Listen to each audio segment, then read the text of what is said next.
Oh yeah, sexy biscuits. Nice. Long boys blues, 1975. Using girls on the rise. Reviewing games late at night and sometimes friends. But Long boys blues, 1975.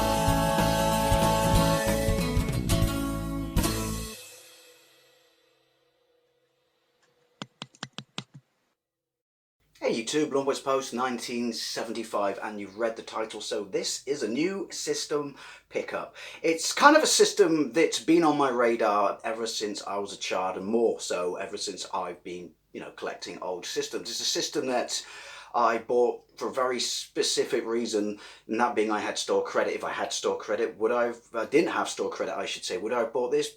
Probably not. It's a system I can justify not needing to own. You know what it is, you've seen the picture. Because I have ways to play these games already, and I don't mean through emulation. But we'll get to that. Oh, and it's also a system I need your help with, because I'm not actually sure what the exact specific model of this system is, be it a light sixer or a heavy sixer. So yeah, let's get into it. Basically, I picked up an ATARI VCS. Well, it said Woody was the little label in front of it in the windows of cash converters. Yeah, cash converters. Good packaging there, cash converters. I like the extra effort you went to. And also, you're probably thinking, really, cash converters? I'm not a massive fan of cash converters in general, but there's no denying that they do sometimes have some absolute gems of old school systems in their window, but they're fully aware of what they're worth, and then there's the cash converters overinflation of it. But as I said, I've had store credit outstanding for months and months and months in this place for something else I bought there months and months and months ago that died under warranty, which is another reason I bought this, because it's only 3 months, but they will give me a warranty. So that's important. And also, I've been saving the credit for what I like to call big purchase. No idea why I did quotation fingers there. Instead of wasting it on a bunch of second-hand games such as Xbox One games and things like that, and maybe a couple of Master System or Mega Drive. So when I walked by the window with this in it, I did a double take, saw it, and then what else swung me, despite the price, which we'll get to, was the fact that it came with 7 games, 3 controllers. Yes, 3 controllers. That's where it gets really cool. Anyway, I've waffled ahead and burnt myself a little bit. Right, they wanted £59 for that. Is that a good price for this? I'm almost certain it is not. Do I need to buy this system? Well, that's when you ask your heart instead of your head, because I have a 7800 that's been modified so it doesn't look like ass on a modern TV, which is something else we'll talk about with this system. And it lets me play 7800 and 2600 games, and I've been more than happy with that, because I do have nostalgia for the 2600. We borrowed this model off my neighbours when we were a kid for a weekend, possibly before we even had our ZX Spectrum. But yeah, so £59, not so, when I can detract £30 store credit from it, so I'm just dropping 29 quid out of my pocket on it. I know technically that means I've still spent the money, but you know what, when you've got a voucher and it's been outstanding for that long, it feels like free money. So I had to have it. I really had to have it. Not only do I have nostalgia from playing it back in the day for that wonderful weekend, it was this model with the fake wood paneling on the front, and also this was the one I saw in all the TV programs of the time and a couple of movies, and also was the model featured on Tomorrow's World, which was a futuristic weekly magazine type show on BBC that showed brand new state-of-the-art products that were being released to consumer home markets, and they had bits of this in various episodes, such as there was once a vending machine where you could take cartridges and they would rewrite the ROM on them. Honestly, I remember that in Tomorrow's World, so that's why I have a massive amount of nostalgia for. And also the uncovered, completely naked cartridge port looks fantastic, and just the overall design of it, and the switches, your on off, your black and white in color, where I guess it just makes the black and white more prominent. So if you're playing it on a black and white TV, but that, a few things had that back in the day, and your difficulty switch for either side, so 6 switches, hence heavy sixer. But it was just the whole analog nature of these, just nostalgia for that, and also just harks straight back to the era. The whole little logo there, and the whole fake wooden veneer, which was basically everything in the 70s. And personally, I think they should do a limited edition of, you know, whatever the next consoles are of in this. Because let's be honest, the Atari VCS is never going to come out, is it? Now, herein lies the problem. Or, well, first, obviously, you know, I like the fact that it's so impractical that your two 9-pin joystick ports and your power in are on the back, and your TV, your RF, if I can grab the cable not looking like a plum, is hardwired. It's hardwired into the system and will look like ass. But Guru Larry tells me that there is a tenor mod to composite you can do for this, and I kind of know that they are going to have to mod it, because I have tested this and it does work, and that's why I'm not showing you it, because I can confirm. We all know what the 2600 looks like. It looks like ass, so I will be modifying it. It doesn't like modern TVs, but look.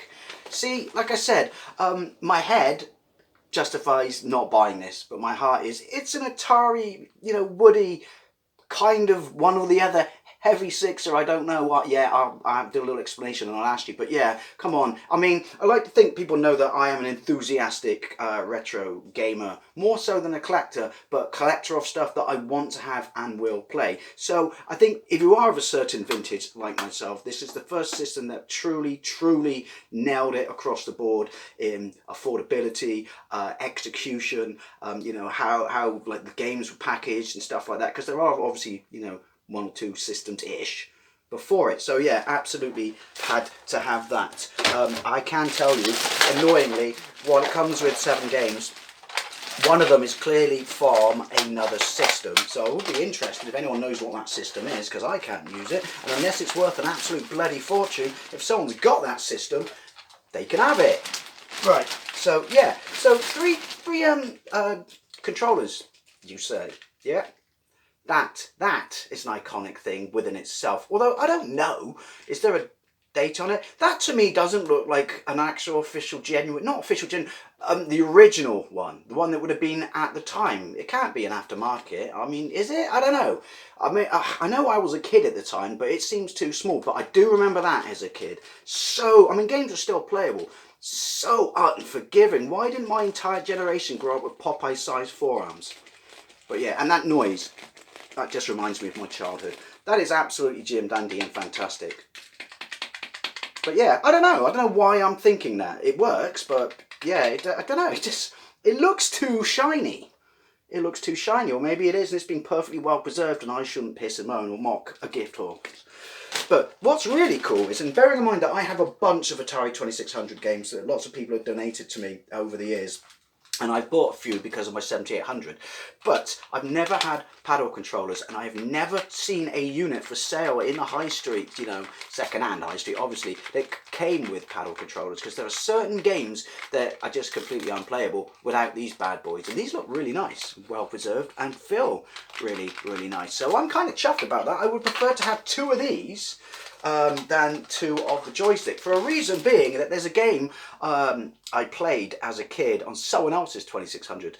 That was in secondary school. They had a 2600 when I had a Master System, and I think theirs was the Junior. But yeah, I played Jedi Academy. Not Jedi Academy, Jedi Arena. Jedi Arena, and couldn't play it, but because it's a Star Wars game, I was fascinated by it and really wanted to play it, and loved Empire, so I absolutely wanted to play Jedi Arena. And maybe it was just me not comprehending how to do it then, but I'm pretty sure I could not play it with a joystick, and he didn't have paddle controls. So I don't know if that goes for much money. I'm assuming 2600 games don't, unless they're properly packaged and stuff like that. I don't know. I've only ever bought them when I've seen them in the high street, but I want Star Wars Jedi Arena because I've always wanted to play that, going right back to when I was a kid. Obviously, there's your PSU, and as I said, it does work. It does all work dandy.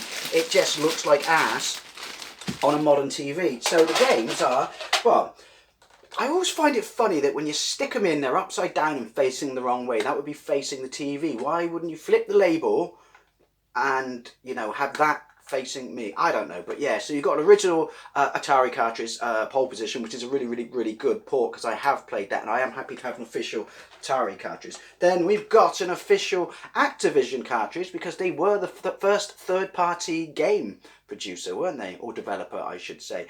Activision Robot Tank. Never heard of it, never played it. That's obviously how it's going to sit in the system. So, you know, I'm pleased to have an Atari game. Then we've got these. I've only tried pole position because I was so excited. I want to make this video with that level of enthusiasm. Still here, but yeah. Bermuda Triangle, and it's like a pointed cartridge. I don't know who made this. Who made this? Games World made this, and yeah, same problem, upside down, wrong way round. But look at their depiction of, you know, in the 80s of how tech is. I love it when they like everything's so freaking advanced. And then we have game program used for joystick controllers. Championship Soccer. Don't get me started on the word soccer and how much I hate it. But yeah, there you go. And another one by Magic. So this kid, whoever owned it, seemed to be a fan of Magic games, and that would be Demon Attack. I have no idea whatsoever about that either, but I do work out why it has that nice pointy effect. It gives you the logo, and it gives you a means to pull it from the slot. So that's kind of cool. Yeah, and then this. Soccer. I have no idea. Does it say on it? Suitable for Acetronic, Radafini, 1292 and Princetronic processor systems. I'm going to have to Google that. I have no idea what that system is, and I have no idea how that ended up in here. So if you have one of those, unless this is worth a fucking fortune, you can have it. But yeah, so 6 games, 2 paddle controllers and a regular controller. But yeah, it's a super excited to get an Atari VCS. Now, is it a heavy sixer or is it a light sixer? From what I can understand, if it's a heavy sixer, this here and this here is really is thick. It's much thick, but unless I have a light sixer to compare next to it, then I can't tell one way or another. So I'm thinking that looked thick. That was to me. I'm thinking that looked thick. The other way to tell would be on the label on the bottom, because it has the original label. Now, most heavy sixers were made in California, but light sixers were made in Hong Kong.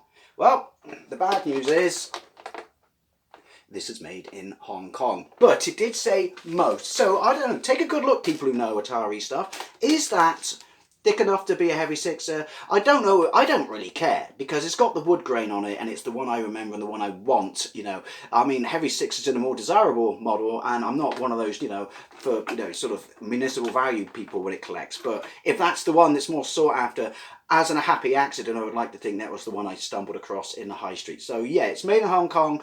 Is this a heavy or a light switcher?